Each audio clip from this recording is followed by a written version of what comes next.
আজি খুব বিশেষ দিন আসলতে সদৌ অসম OBC যুৱ পৰিষদ কেন্দ্ৰীয় সমিতিয়ে আমি এটা সমাজত এটা বাৰ্তা দিবলৈ বিচৰা হৈছে। বাৰ্তাটো এনেকুৱা ধৰণৰ যে এছাম শিক্ষিত, মই এছাম শব্দটো উল্লেখ কৰিছোঁ, এছাম শিক্ষিতই বৃদ্ধাশ্ৰমত থোৱাৰ প্ৰৱণতাটো বাঢ়ি আহিছে আৰু সেই প্ৰৱণতাটোৰ বিৰোধিতা কৰিয়েই আমি সদৌ অসম OBC যুৱ পৰিষদ কেন্দ্ৰীয় সমিতিয়ে আজি দৰং জিলাৰ মঙলদৈ সমষ্টিৰ পিপ্ৰিয়া দোকানৰ পৰাই এটা যাত্ৰা আৰম্ভ কৰিছোঁ যে মাতৃ বন্দনা আৰু ইয়াৰ পিছৰ পৰ্যায়ত আপোনালোকে জ্ঞাত হ'ব বা আপোনালোকৰ জৰিয়তে প্ৰচাৰ কৰা হ'ব যে পিতৃ বন্দনা কাৰ্যসূচী আমি হাতত ল'ম।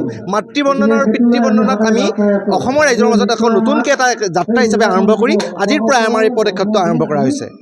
আচলতে পৰিয়ালটোৱে আচলতে চমক চন্দ্ৰ ডেকা আৰু তেওঁলোকৰ গোটেই সাতো ভাই ককাইৰ মাজত যি সম্প্ৰীতিৰ এনাজৰী, তেখেতসকলৰ যিটো মিলা প্ৰীতি আৰু তেখেতসকলে যি মাতৃপ্ৰেমৰ যি আদৰ্শ দেখুৱাইছে, অসমবাসী ৰাজ্য হিচাপে আমি আপোনালোকৰ সংবাদ মাধ্যমৰ জৰিয়তে গোটেই নিউজটো বাতৰিটো আমি দেখিলোঁ।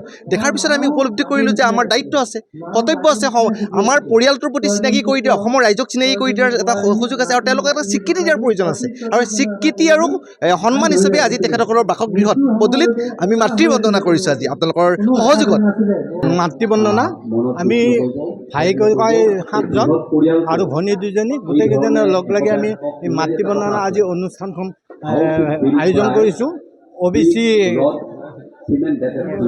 মৰ্চাৰ সৌজন্যত। তাৰপিছত আমি ঘৰতে গোটেইকেইজন মিলি কিনি আজি মাতৃ বন্দনা আমি অনুষ্ঠান আৰম্ভ কৰিছোঁ। আমি আজি 3 বছৰ ধৰি প্ৰথমতে ময়েই মানে উৎপত্তিটো কৰিলোঁ। তেওঁলোকক ক'লোঁ যে আমি মাতৃক শ্ৰদ্ধা কৰিব লাগে, পিতৃ মাতৃক শ্ৰদ্ধা কৰিব লাগে, তাৰপিছত শিক্ষাগুৰুক শ্ৰদ্ধা কৰিব লাগে আৰু দীক্ষাগুৰু শৰণদাতা গুৰুক পালন কৰিব লাগে, আমি তেওঁক ভক্তি কৰিব লাগে। আৰু সেই মৰ্মে মই ৰাতিপুৱা উঠিয়েই এবাৰ মাক প্ৰণাম কৰি সদায় আগবাঢ়ি যাওঁ কামত। আৰু শেষত মানে মই এইটো প্ৰথা ল'লোঁ যে মাতৃ জন্মদিনৰ আৱিৰ্ভাৱটো মানে ভাইটিকেইটাক কৈ কিনে আৰম্ভ কৰিলোঁ।